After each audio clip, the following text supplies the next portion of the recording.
My name is Patel Manisha. Hindi के अंदर पहले वीडियो में हमने उठो धरा के अमर सपूतों का आधा समूहगान देखा था। तो कहाँ तक देखा था वो पहले पढ़ेंगे और उसके बाद आगे का समूहगान समझने का प्रयत्न करेंगे। उठो धरा के अमर सपूतों पुनः नया निर्माण करो, जन जन के जीवन में फिर से नव स्फूर्ति नव प्राण भरो। नई प्रात है, नई बात है, नई किरण है ज्योति नई, नई उमंगे नई तरंगे, नई आस है सांस नई। युग युग के मुरझे सुनों में नई नई मुस्कान भरो, उठो धरा के अमर सपूतों पुनः नया निर्माण करो। डाल डाल पर बैठ विहग कुछ नए स्वरों में गाते हैं, गुनगुन करते भौरे मस्त उधर मंडराते हैं। नवयुग की नूतन वीणा में नया राग नवगान भरो, उठो धरा के अमर सपूतों पुनः नया निर्माण करो।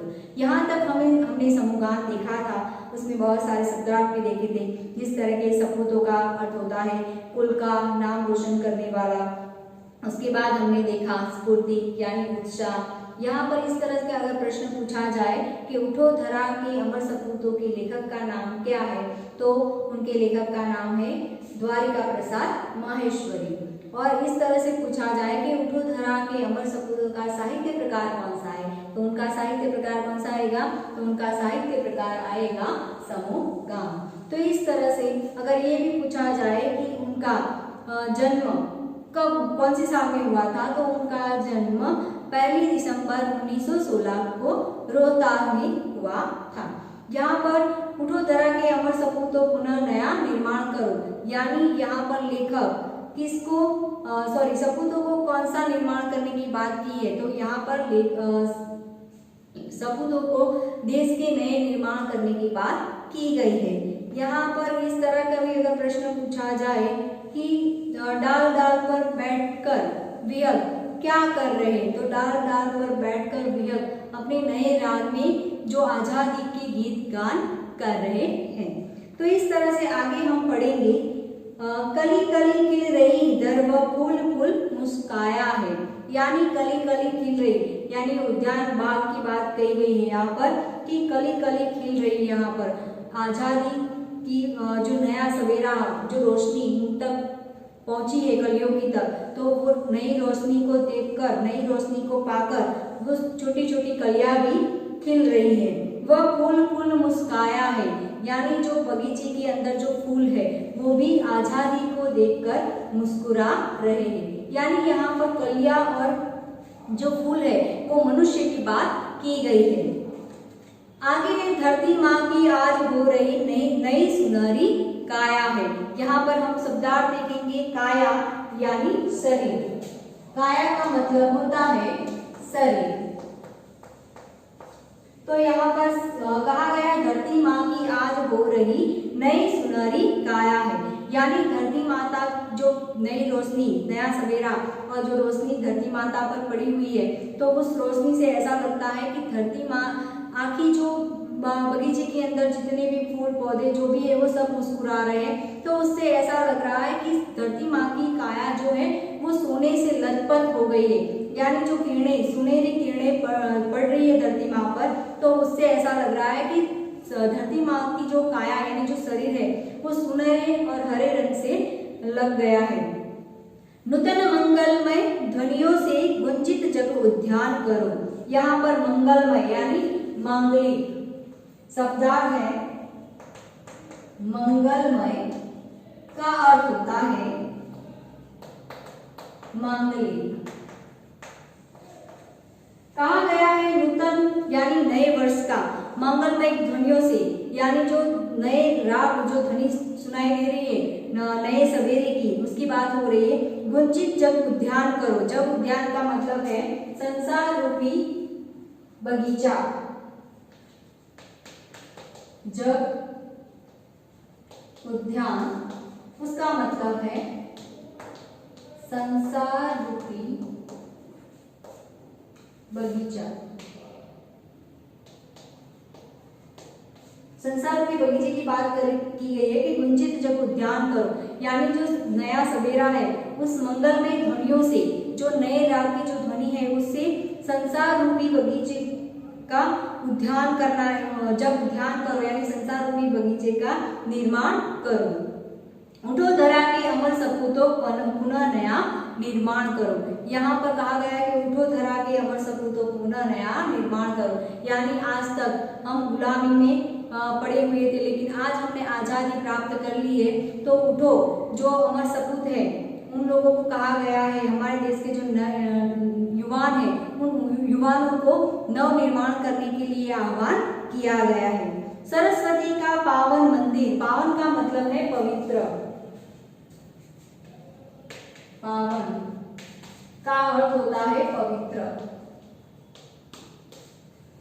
कहा गया सरस्वती का पावन मंदिर, यानी जो सरस्वती धरती का जो सारी धरती है वो आपके लिए, छोटे बच्चों के लिए कहा गया है कि जो वो है सरस्वती का पावन मंदिर है। शुभ संपत्ति तुम्हारी है, यानी इस धरती पर जो सरस्वती का मंदिर है वो शुभ संपत्ति आप सबकी है और उसकी रखवाली भी आपको करनी है।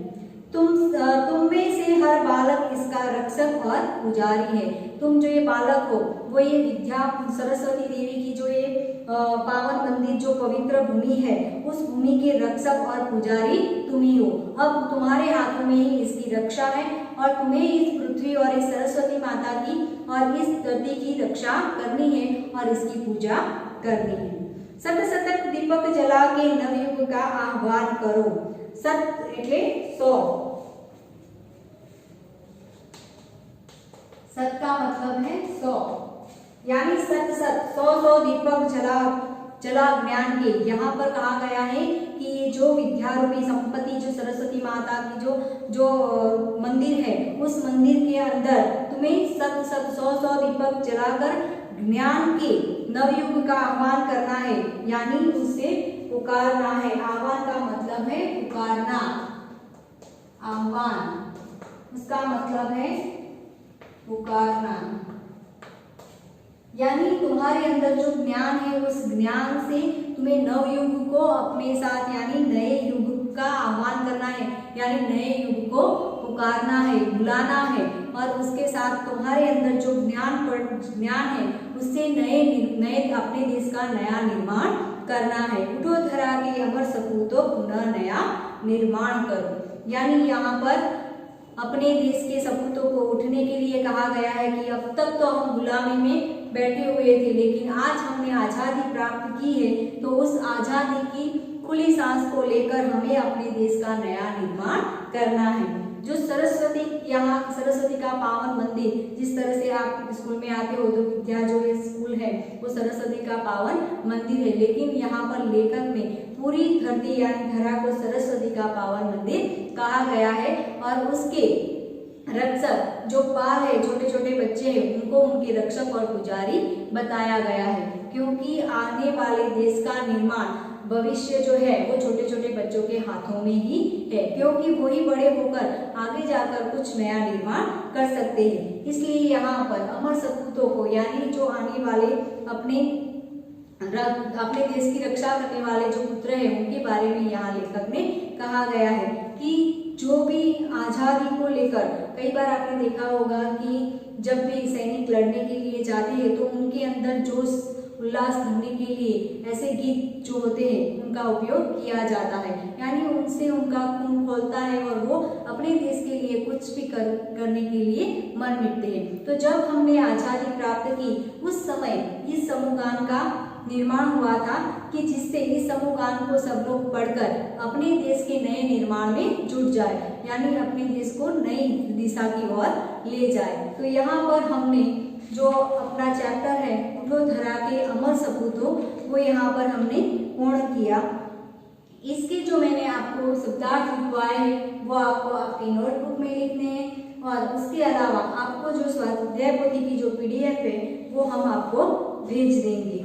और उसके बाद यहाँ पर आपकी टेक्स्ट बुक में स्वाध्याय के अंदर एक कविता दी गई है और उसमें कविता के आधार पर आपको प्रश्न के जवाब देने हैं जो आपकी स्वापोथी में नहीं है। खड़ा हिमालय बता रहा है डरो ना आधी पानी में, डटे रहो तुम अपने पथ पर कठिनाई तूफानों में। डिगो ना अपने पद से, तुम तो सब कुछ पा सकते हो प्यारे, तुम भी ऊंचे उड़ सकते हो, छू सकते हो नभ के तारे।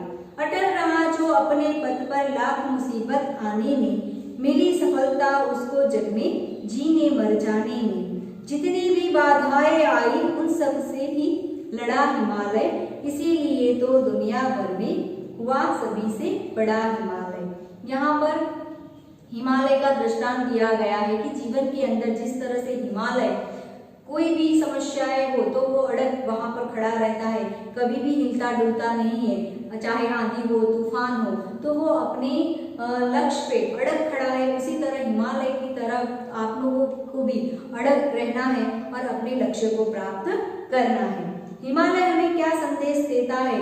तो हिमालय हमें अड़ग रहने का संदेश देता है कि कभी भी हमें किसी बात से डरना नहीं चाहिए। मुसीबत आने पर हमें क्या करना चाहिए? तो यहाँ पर कहा गया है कि मुसीबत आने पर भी हमें मुसीबतों का सामना करना चाहिए, अटल रहना है और अपने पथ पर चलना है। कवि ने हिमालय को सबसे बड़ा क्यों कहा है? क्योंकि यहाँ पर जितनी भी बाधाएं आती हैं उन सारी बाधाओं से वो लड़ता है और अड़ग रहता है, इसलिए यहाँ पर कवि ने हिमालय को बड़ा बताया है। इस काव्य का भावार्थ लिखिए, यानी इस काव्य का भावार्थ आपको शॉर्ट में इस तरह से लिखना है कि जिस तरह से हिमालय अड़ग रहता है, आंधी तूफानों में डटकर रहता है, उसी तरह से हमें भी हमारे जीवन में आई हुई मुसीबतों का सामना करके अपने लक्ष्य के, हमने जो लक्ष्य तय किया है उस पथ पर अड़ग रहकर ही आगे जाना है और अपने लक्ष्य को प्राप्त करना है।